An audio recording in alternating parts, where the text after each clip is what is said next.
anak hebat, gimana kabar kalian hari ini? Pasti sehat dan bersemangat. Nah, hari ini adalah kegiatan kita yang pertama untuk sekolah minggu daring. Kenapa dilaksanakan sekolah minggu daring? Karena Bu Ika sudah kangen sama kalian. Nah, hari ini mau tahu kegiatan apa yang akan kita laksanakan? Kita akan dengarkan tentang Yunus. Ada yang sudah tahu tentang Yunus? Oh, ada yang sudah tahu. Tapi nanti kita lihat lagi ya, dan kita tengok apa saja pesan dari video itu. Oke? Tapi sebelumnya, mari kita berdoa terlebih dahulu. Yuk, sikap doa yang baik. Dalam nama Bapa dan Putra dan Roh Kudus. Amin. Selamat pagi ya Bapak. Terima kasih Engkau telah memberkati kami pada hari ini. Terima kasih atas kesehatan, terima kasih atas karunia yang telah Engkau berikan. Semoga kami dapat menjalankan sesuai dengan perintah-Mu.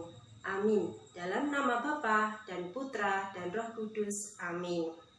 Nah, untuk kegiatan sekolah minggu pada hari ini dan minggu-minggu berikutnya ada aturannya. Tidak cuma mengikuti dengan melihat HP saja. Yang pertama aturannya apa? Aturannya melihat tayangan ini hanya selama 30 menit. Jadi Bu Ika nanti mencoba membuat tayangan untuk sekolah minggu itu maksimal 30 menit. Yang kedua, setelah kalian melihat tayangan ini, kalian harus jalan-jalan atau bermain atau makan atau nyemil, tapi tidak boleh lihat HP atau tidak boleh lihat televisi karena kasihan matanya kalau terpapar radiasi terlalu lama. Yang ketiga, nanti didampingi orang tua agar apabila ada pertanyaan kalian bisa bertanya dengan orang tua.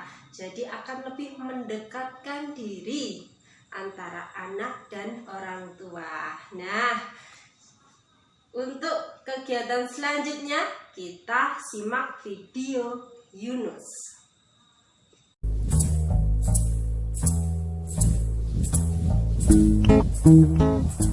Allah memiliki pekerjaan untuk Yunus, tetapi Yunus sebaliknya tidak menginginkannya.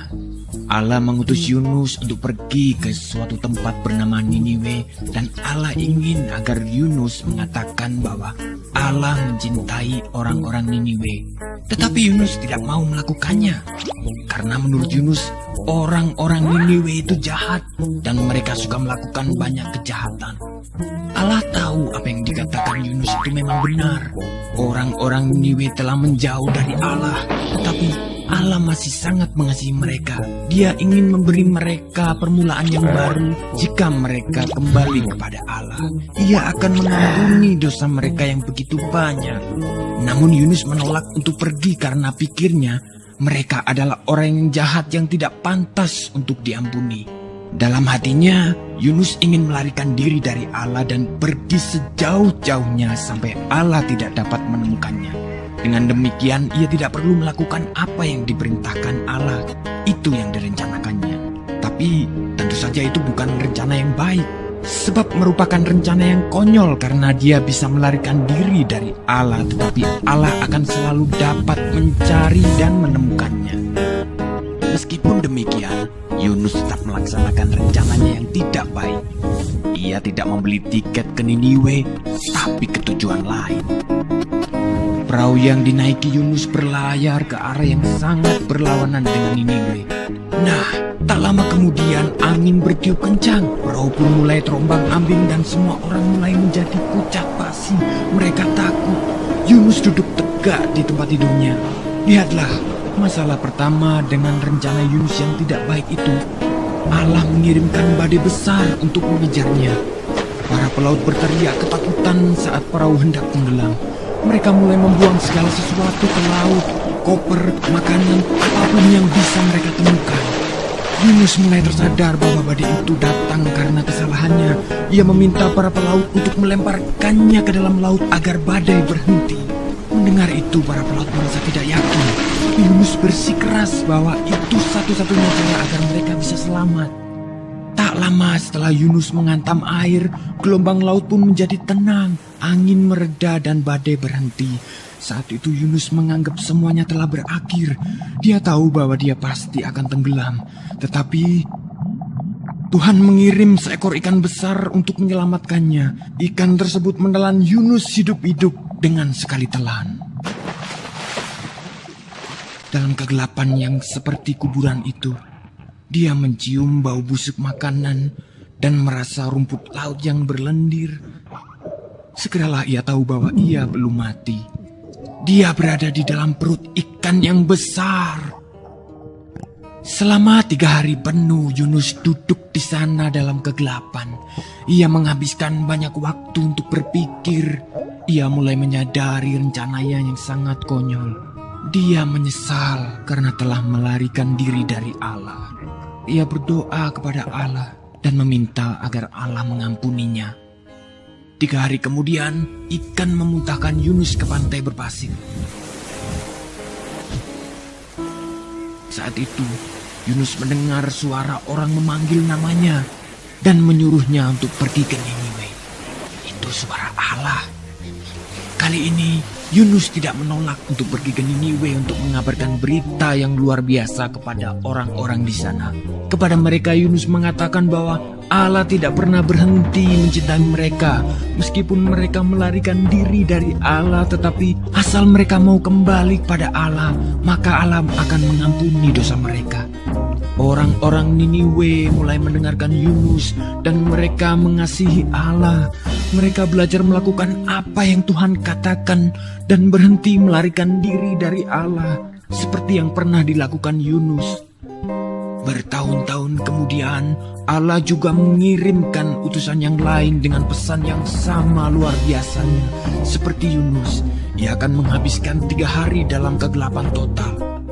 Tapi, utusan ini akan disebut firman Allah karena ia sendiri akan menjadi berita Allah, yakni berita Allah yang diterjemahkan ke dalam bahasa kita sendiri. Pribadi yang satu ini adalah semua yang Allah ingin katakan kepada semua orang di dunia. Nah, gimana anak-anak? Seru ndak video tadi? Oh, pasti seru dong. Nah, Tuhan kalau sudah berkehendak pasti terjadilah. Tuhan itu memang sungguh hebat. Tuhan itu memang maha kuasa. Jadi kita sebagai manusia, kita sebagai anak-anak Tuhan harus menerima sabda Tuhan, harus menjalankan perintah Tuhan. Nah, jangan seperti Yunus. Yunus tadi sudah diperintah ke Niniwe, tapi malah berbelok arah. Untung Tuhan mau menyelamatkan Yunus melalui siapa?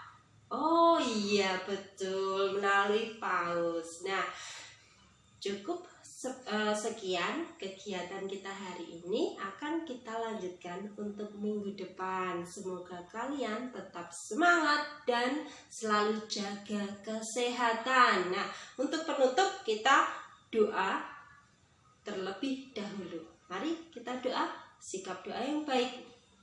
Dalam nama Bapa dan Putra dan Roh Kudus. Amin.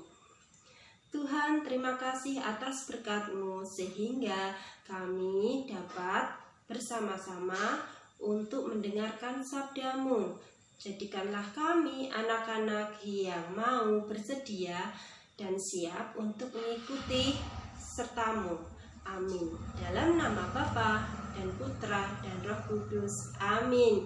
Nah, anak-anak, kita tutup dengan kita bernyanyi bersama Jalan Serta Yesus.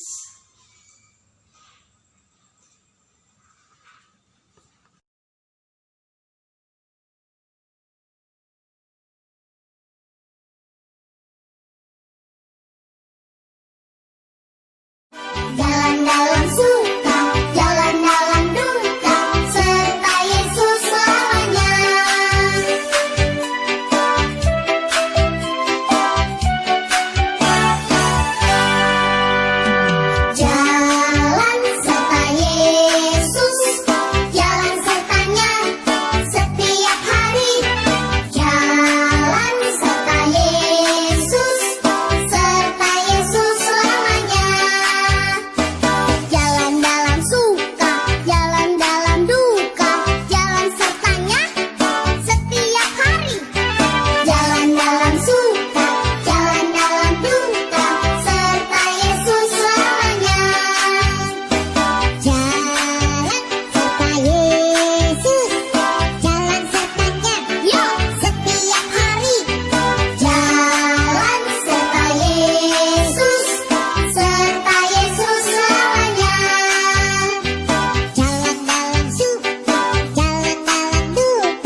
teman-teman.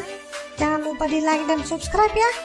Terima kasih, Tuhan Yesus memberkati. Sampai jumpa. Jalan serta Yesus.